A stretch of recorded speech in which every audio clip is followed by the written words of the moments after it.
Troy, 12th century BC. The Greeks' decade-long siege of Troy is drawing to a close.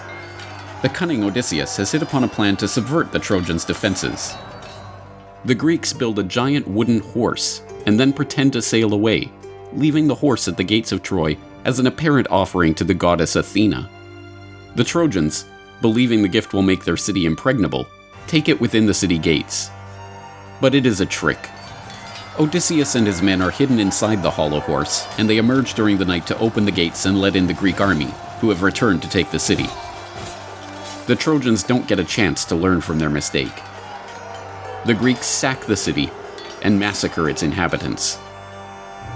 The Trojan horse was the earliest recorded military psyop. The lesson of the story, recorded in the council to "Beware Greeks bearing gifts," is that we should not let down our defenses when an erstwhile enemy offers us aid. Today, that counsel is as useful as ever, but today's tricksters have donned the mantle of philanthropy, and their Trojan horses are not wooden statues, but non-governmental organizations offering aid to foreign nations. The bitter truth is that in a surprising number of cases, NGOs are the deep state's Trojan horses. This is the Corbett Report. In 2015, Kyrgyzstan made what might seem at first glance to be a surprising move. It canceled a cooperation treaty with the US that had been in place since 1993. The treaty granted tax breaks and customs privileges to organizations like the US Agency for International Development, USAID, and gave their workers diplomatic immunity in the country. All of that came to an end after the US granted a human rights award to Azimyan Askarov, an activist swept up and thrown in jail for creating a threat to civil peace and stability in society after the Uzbek riots in South Kyrgyzstan in 2010. Reaction from the usual Western outlets was swift and predictable. Kyrgyzstan has lost its mind. Or, to be more precise, it's all Putin's fault. Somehow. But don't worry. The US will continue aiding Kyrgyzstan anyway, whether they like it or not, because that's just how they roll. Go Team America! But Kyrgyzstan is not the only country to crack down on aid from foreign NGOs. In the last few years, a series of countries, including Russia, China, and India, have passed laws placing stricter controls on the operations of these organizations within their borders. Well, Russia is throwing the smackdown on poor little old NGOs, these charitable organizations that were set up. The reasoning behind them, that they might be trying to take down the Kremlin.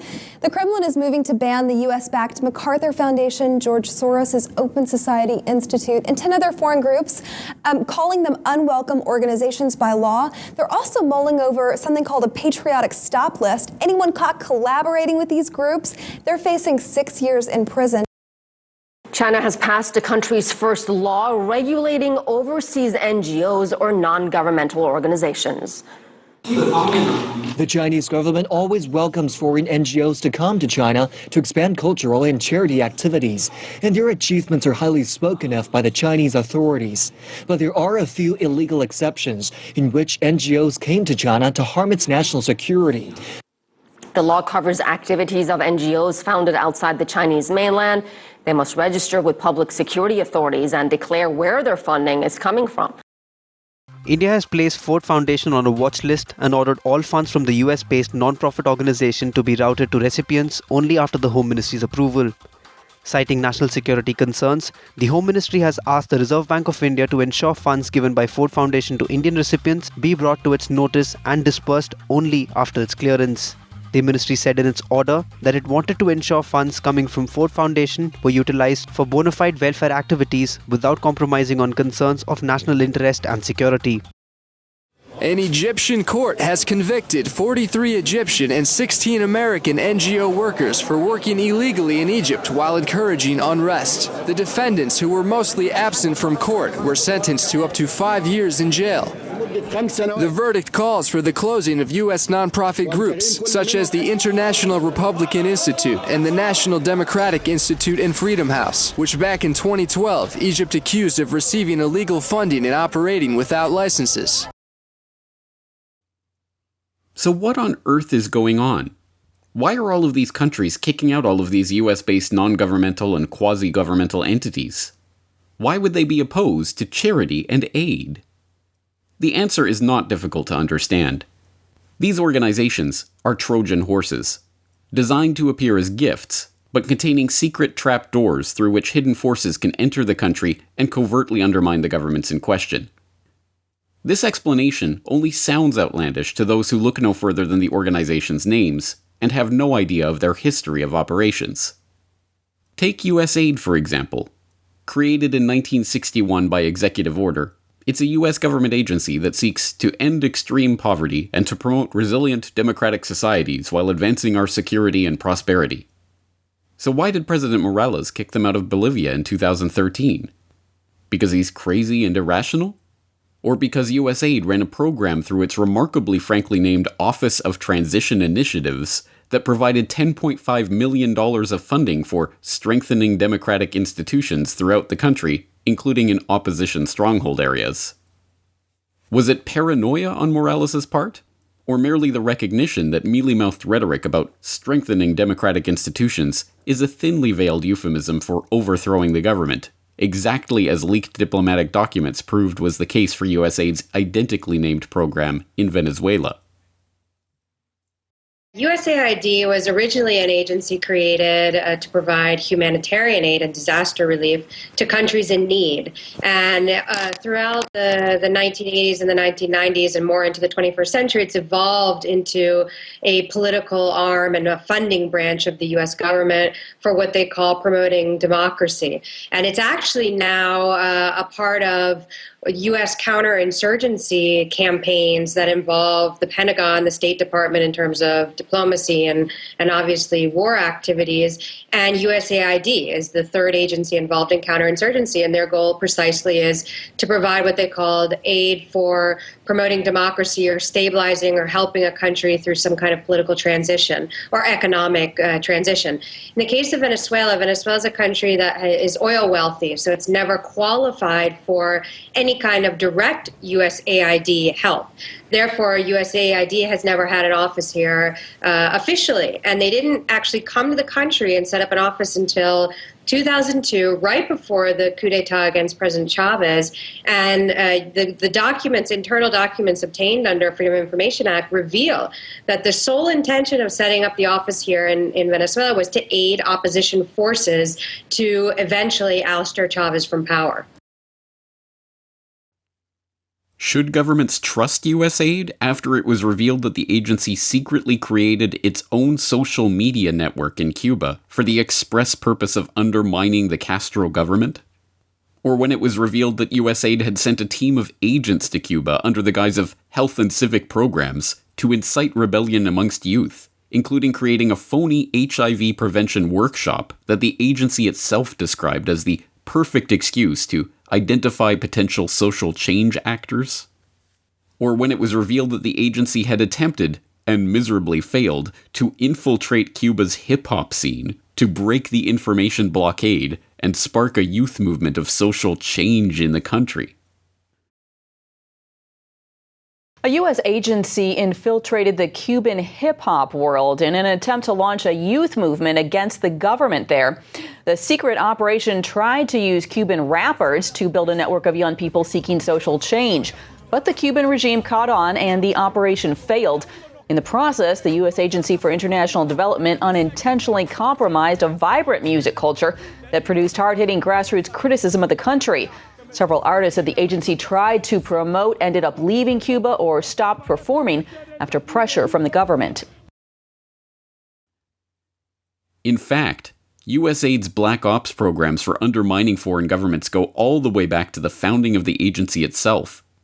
Some of the lowlights include USAID's Office of Public Safety and its part in running a CIA front program for training foreign police in torture and terror tactics in Latin America, co-funding, with the CIA, the opium-smuggling Shengquang Air Transport, a private airline for narcotics trafficker and CIA point man in Laos, General Vang Pao, and co-funding opposition groups in Ukraine prior to the 2014 coup, with Glenn Greenwald backer Pierre Omidyar, and, of course, George Soros.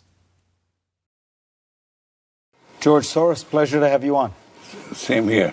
First on Ukraine, one of the things that many people recognized about you was that you, during the revolutions of 1989, funded a lot of dissident activity, civil society groups in Eastern Europe, in Poland, the Czech Republic.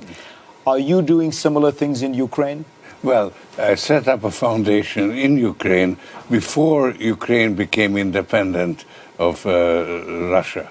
And the foundation has been functioning ever since. And it played an important part in events now. But this NGO Trojan horse problem is by no means confined to USAID and its associated organizations. Take the National Endowment for Democracy as another example. The official story is that the NED was created in 1983 by an act of Congress in order to encourage the establishment and growth of democratic development in target countries around the world in line with US foreign policy goals. The actual story is that the NED was created expressly as a front for funding CIA activities inside target countries, a fact that Alan Weinstein, one of the members of the study group that led to the NED's founding, openly bragged about in the Washington Post. A lot of what we do today was done covertly 25 years ago by the CIA, he was quoted as saying. Even more blatant is an admission by then-Director of Central Intelligence William Casey, who wrote a memo to the White House advocating for the creation of NED, but cautioning that we here at the CIA should not get out front in the development of such an organization, nor do we wish to appear to be a sponsor or advocate. The NED's participation in covert destabilization campaigns rivals that of USAID, and, like USAID, involves too many operations to detail them all here. Lowlights include bankrolling the Project Democracy program that became the core of Oliver North's secret government during the Iran-Contra years, manipulating the elections in Nicaragua in 1990 to oust Ortega and the Sandinistas, overthrowing the government of Bulgaria in 1990 and Albania in 1991, and backing every major color revolution of the modern period, from the Rose Revolution in Georgia to the Tulip Revolution in Kyrgyzstan and Orange Revolution in Ukraine a decade ago, to the recent, unsuccessful Electric Yerevan in Armenia, and many others in between. What about Ukraine? I understand there are a few organizations that have been involved in Ukraine trying to disturb that government. Of course, we have visited on this subject quite a bit, but I didn't realize how much the NED is involved over there. And this is a big issue because I think the argument could definitely be made that NATO should have ended after the Cold War, but definitely the National Endowment for Democracy should have been ended after the Cold War. Instead, they say, like with every government program, no, now's the time we need more. But in Ukraine, just this past year, this is an interesting article written by the president of the National Endowment for Democracy. He's president for life. Karl Gershman. I know this might shock you, but he's actually a Trotskyite. He was a founder and member of a communist breakaway party, Trotskyite Social Democrats USA.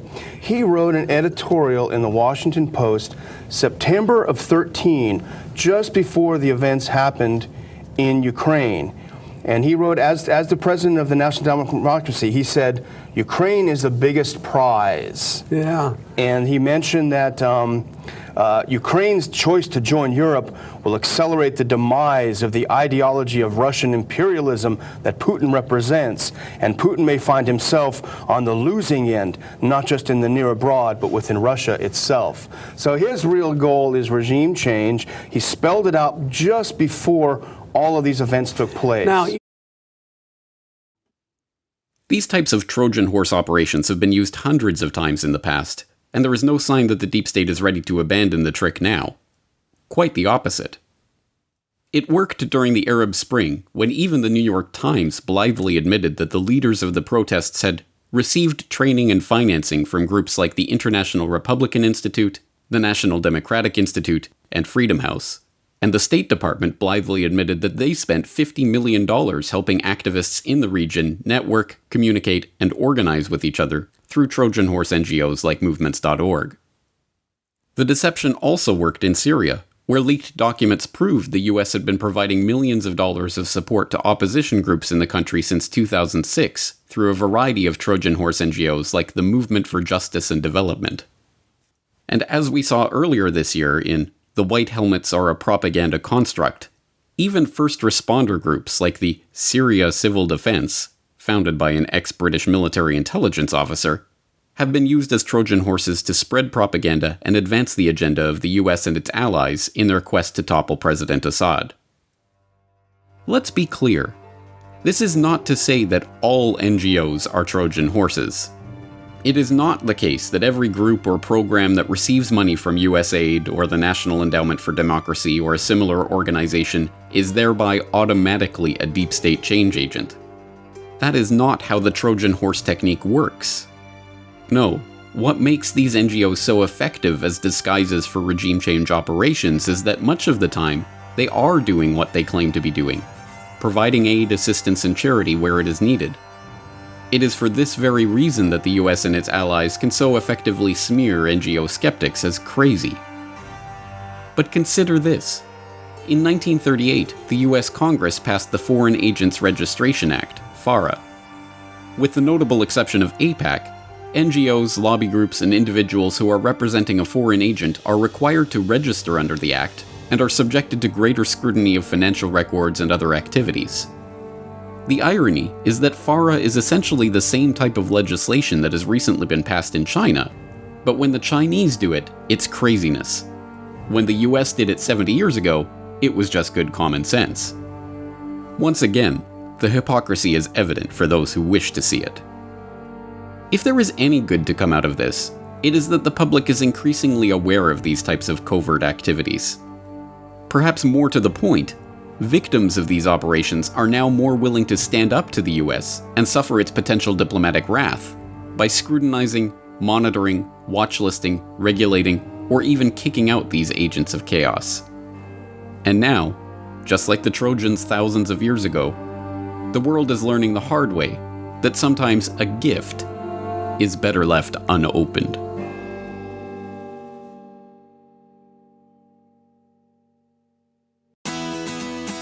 The Corbett Report is brought to you by the Corbett Report subscriber, a weekly newsletter featuring James Corbett's International Forecaster editorial, recommended reading and viewing, discounts on Corbett Report DVDs, and once a month, a subscriber-only video. Sign up today to start receiving your copy at corbettreport.com/support.